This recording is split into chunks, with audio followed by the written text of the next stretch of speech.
حضرت سعد بن ابی وقاص رضی اللہ عنہ نے اپنے شاگرد کی کندھے پر ہاتھ مارا، پیار سے محبت سے شاباش دیتے ہوئے فرمایا بیٹا آپ نے بہترین سوال کیا ہے، اچھا سوال کیا ہے کہ میں مستجاب الدعوات کیسے بنا ہوں۔ میرا بیٹا دو وجوہات ہیں، دو کام ہیں جو میں نے کیے ہیں، ان دو کاموں کی وجہ سے میں مستجاب الدعوات بن گیا ہوں۔ فرمایا پہلا کام میں نے یہ کیا کہ جب سے میں نے کلمہ پڑھا، جناب رسول اللہ صلی اللہ علیہ وسلم کی غلامی میں آیا، اس دن سے لے کر آج تک میں نے کسی بھی انسان کا دل نہیں دکھایا۔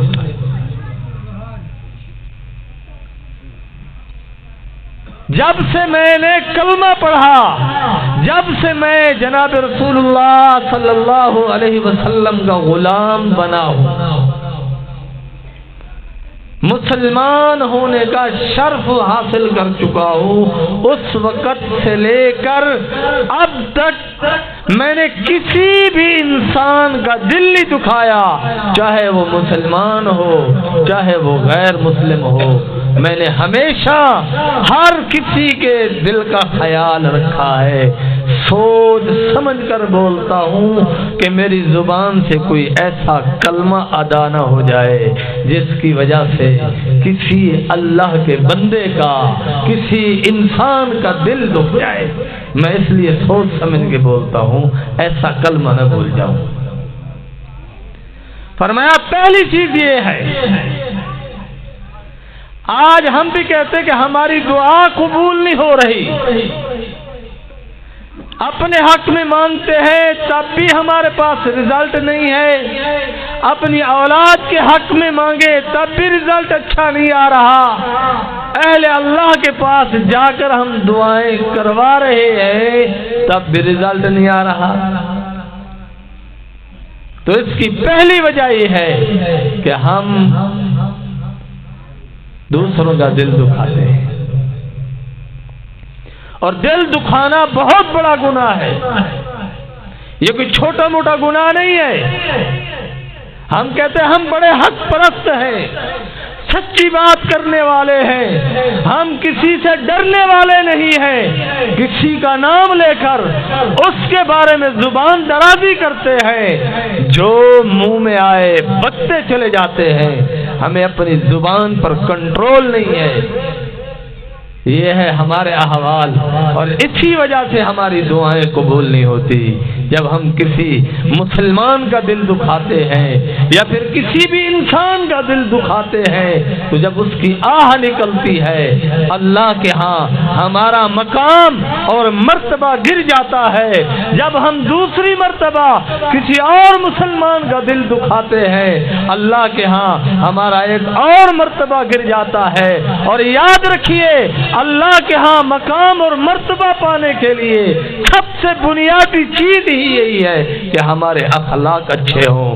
حضرت حذیفہ رضی اللہ عنہ نے عرض کیا یا رسول اللہ صلی اللہ علیہ وسلم، میدان حشر میں آپ کے قریب کون لوگ ہوں؟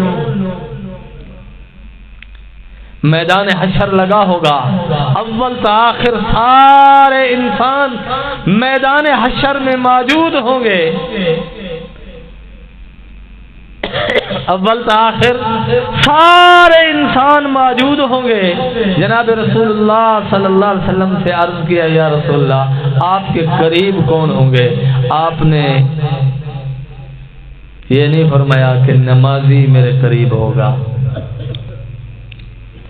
آپ نے یہ نہیں فرمایا کہ ذکر کرنے والا میرے قریب ہوگا، آپ نے یہ نہیں فرمایا کہ حافظ میرے قریب ہوگا، قاری صاحب میرے قریب ہوگا، یا عالم میرے قریب ہوگا، یا کوئی ولی اللہ میرے قریب ہوگا، یا کوئی جہاد کرنے والا مجاہد میرے قریب ہوگا۔ نہیں بلکہ فرمایا حذیفہ جس کے اخلاق اچھے ہوں گے وہ میرے قریب ہوگا.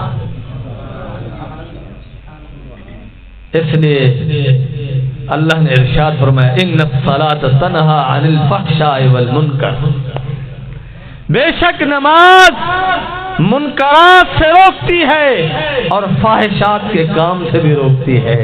تو یہ زبان سے فحش کلمہ بولنا یہ بھی ایک قسم کا فحش ہے کہ جو منہ میں بات آئی کہہ دی، یہ پرواہ نہیں کرتے کہ کسی دوسرے کا دل دکھ جائے گا، کسی دوسرے کو ہماری اس بات سے تکلیف ہوگی. یہ باتیں بڑے سوچنے اور سمجھنے کی ہے. نماز پڑھتے ہیں، نماز کے ساتھ ساتھ ہمیں ہمارے اخلاق پر کڑی نظر رکھنی ہوگی کہ میرے اخلاق کیسے ہیں، کہیں میرے اخلاق کی وجہ سے میرے ماں باپ کو تکلیف تو نہیں پہنچ رہی، کہیں میرے اخلاق کی وجہ سے میرے بہن بھائیوں کو، میری بیوی کو، میرے بچوں کو، میرے پڑوسیوں کو، میرے علماء کو، میرے بزرگوں کو، میرے علاقے کے لوگوں کو مجھ سے تکلیف تو نہیں ہو رہی. اگر ہم نماز پڑھتے ہیں، نماز کے ساتھ ہمارا یہ خوبصورت عمل بھی ہے کہ ہماری زبان ہمارے کنٹرول میں ہے، تو یاد رکھ لیجئے کہ ہم بہترین اللہ والے ہیں، زمانے کے بہت بڑے اللہ والے ہیں کہ اللہ نے جہاں ہمیں اپنے حضور سجدہ کرنے کی توفیق عطا فرمائی، وہی ہمیں یہ بھی توفیق عطا فرمائی کہ ہم مسلمانوں کا دل دکھانے سے اپنے آپ کو بچاتے ہیں، اپنے آپ کی حفاظت کرتے ہیں. اور یہ چیز کہاں سکھائی جاتی ہے؟ خانقاہوں میں، خانقاہوں میں سکھائی جاتی ہے. حضرت سعد بن ابی وقاص رضی اللہ عنہ نے فرمایا بیٹا مستجاب الدعوات بننے کا دوسرا عمل جو میں نے کیا وہ یہ ہے کہ جب سے میں نے کلمہ پڑھا ہے، جناب رسول اللہ صلی اللہ علیہ وسلم کی غلامی میں آیا ہوں، اس دن سے لے کر آج تک میں نے ایک لقمہ بھی کبھی حرام نہیں کھایا.